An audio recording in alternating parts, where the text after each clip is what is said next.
દેશ વિદેશમાં વસતા મારા વાલા દર્શક મિત્રોને મનહર પટેલના જય ભગવાન. મિત્રો, મારા સત્સંગના વિડીયો ભગવદ્ ગીતાના સત્સંગના 520 એપિસોડ મારી ચેનલ પર મૂકેલા છે. મારા ઘણા દર્શકો સાંભળતા હશે, સાંભળ્યા હશે.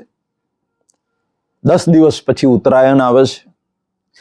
ઉત્તરાયણ આવે છે મિત્રો. ઉત્તરાયણનું જે પર્વ છે, ઉત્તરાયણ એટલે દાનનો મહિમા.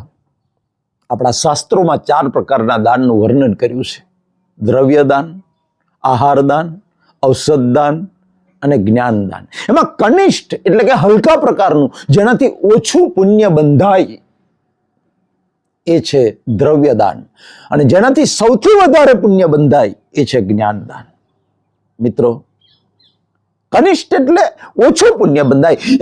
એને રૂપકમાં કેવું હોય તો દ્રવ્યદાન જે છે એનું રાયના દાના જેટલું પુણ્ય બંધાય. આહાર દાન છે એનું બોર જેવડું પુણ્ય બંધાય. ઔષધ દાન છે એનું સફરજન જેટલું પુણ્ય બંધાય. અને જ્ઞાન દાન છે એનું મોટા કોળા જેટલું પુણ્ય બંધાય. મિત્રો, આ 4 પ્રકારના દાનની કેટેગરી છે. ખાસ ધ્યાનમાં રાખજો, આ કળિયુગ છે, કળિયુગ. મિત્રો, ઉત્તરાયણ ઉપર તમે દાન કરો ને તો મેક્સિમમ આહાર દાનની અપેક્ષા રાખજો. આહાર દાન કરજો. કારણ કે શાસ્ત્રમાં કહ્યું છે કે આહાર દાન માટે પાત્રતા નથી જોવાતી. દુશ્મનને પણ, ભૂખ્યો માણસ હોય, તમારો દુશ્મન હોય, ગમે એવો પાપી માણસ હોય, એને પણ તમે આહાર દાન આપો ને એટલે એનું પુણ્ય બંધાય. કારણ ભલે તમારો દુશ્મન છે, ભલે પાપી માણસ છે, પણ ભૂખ્યો છે, એની આંતરડી તમે ઠારો છો. આંતરડી ઠારો છો, એની ભૂખ સંતોષાય છે, એટલે એના જે આશીર્વાદ, એના વાઇબ્રેશન નીકળે છે, એનાથી જબરજસ્ત પુણ્ય બંધાય છે. એટલે શાસ્ત્રોમાં કહ્યું છે કે આહાર દાનમાં કોઈને ખવડાવવાની અંદર પાત્રતા જોવાતી નથી. બાકી દ્રવ્ય દાન, સાહેબ, કળિયુગ છે, કળિયુગ. કોઈને આપેલો પૈસો કયા રસ્તે વપરાશે ને એ કહી શકાય નહીં. એટલે મોટા ભાગે સાહેબ દ્રવ્ય દાન ક્યારેય ના કરશો.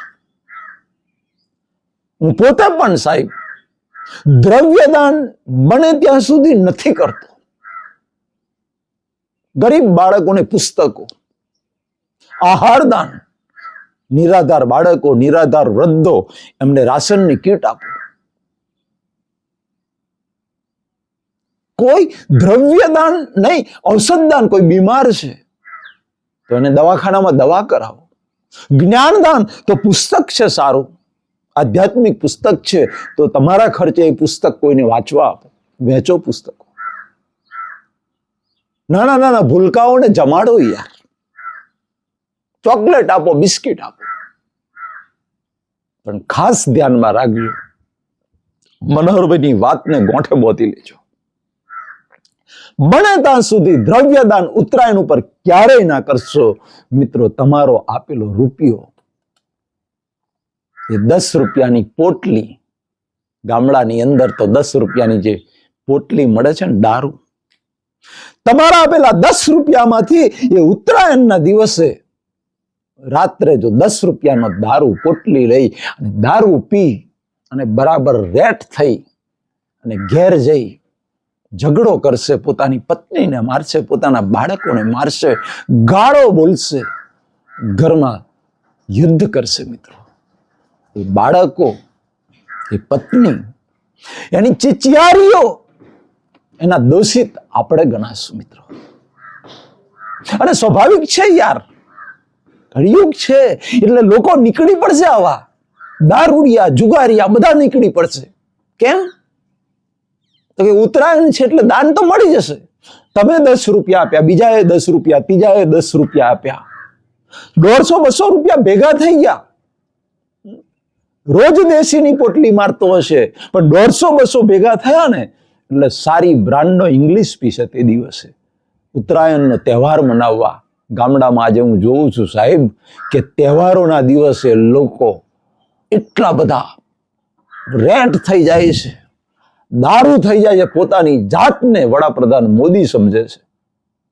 કોઈ ગટરમાં પડ્યો હોય, કોઈ રોડની બાજુમાં પડ્યો હોય, કોઈ થોરિયાની વાળમાં પડ્યો હોય, કોઈ પણ તહેવાર આવે એટલે તહેવાર ઉપર એમને એક જ પોતાની પત્ની અને બાળકોની ના પડી હોય કે શું ખાશે, ફૂલ ઢેકીને આવવાનું અને ઘેર ઝઘડા કરવાના. મિત્રો, આ લોકો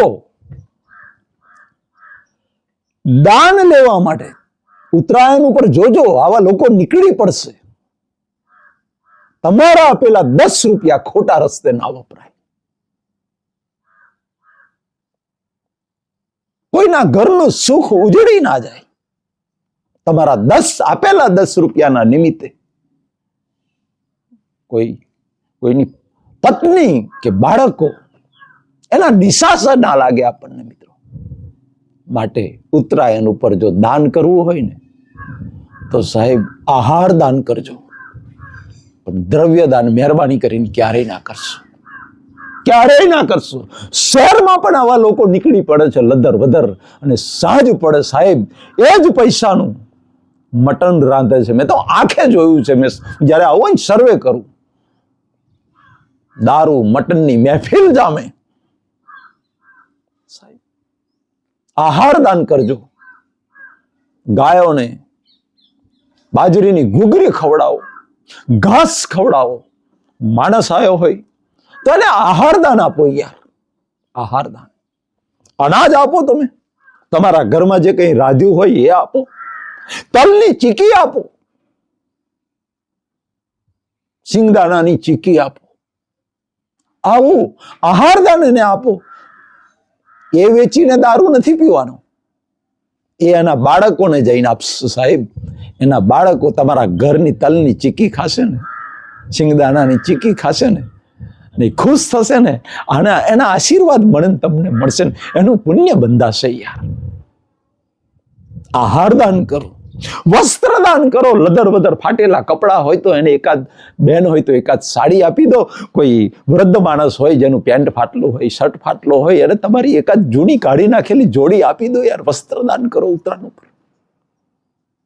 નવી નવી સાડી અને સારા આમ લાગે એવા આપશો ને, તમારી સાડી પણ વેચાઈ જશે સેકન્ડ હેન્ડમાં, અને એનો દારૂ ઘરમાં આવશે. બને ત્યાં સુધી આહાર દાન કરો. કોઈ પણ જીવને, માણસને, ગાયોને, કોઈ પણ જીવને, કૂતરાઓને, જે આપણી નજીક જે જીવો રહેતા હોય ને, એ બધાને તે દિવસે આહાર દાન કરો. મિત્રો, આહાર દાન કરો. એના ઘરમાં સાંજ પડે યાર, એનો ઘરનો ચૂલો સળગે ને, તમે ચોખા આપ્યા હશે, દાળ આપી છે, એને કે રોજ રોટલા ખાતો હશે ને, સાંજે એના ઘરનો ચૂલો સળગશે ને તો ચોખા ને દાળ ભાત બનશે યાર. એ દાળ ભાત બાળકો ખાશે અને આશીષ તમને મળશે. માટે આ એક મનહરભાઈની નમ્ર વિનંતી છે કે 4 પ્રકારના દાન છે, એમાં બને ત્યાં સુધી દ્રવ્ય દાન ક્યારેય ના કરશો. હું તો ના જ પાડું છું. આહાર દાન આપો, વસ્ત્ર દાન આપો, જ્ઞાન દાન આપો. આ 3માંથી કોઈ પણ દાન કરશો તો વાંધો નથી. પણ ઉત્તરાયણના દિવસે આહાર દાનનો બહુ મહિમા છે. એટલે તે દિવસે બને તો 100% દાન તમારું આહાર દાન ભૂખ્યા માણસની આંતરડી ઠરે. અને ઉત્તરાયણના દિવસે કોઈ ગરીબના ઘરમાં દિવાળી ઉજવાય એવું આહાર દાન કરજો.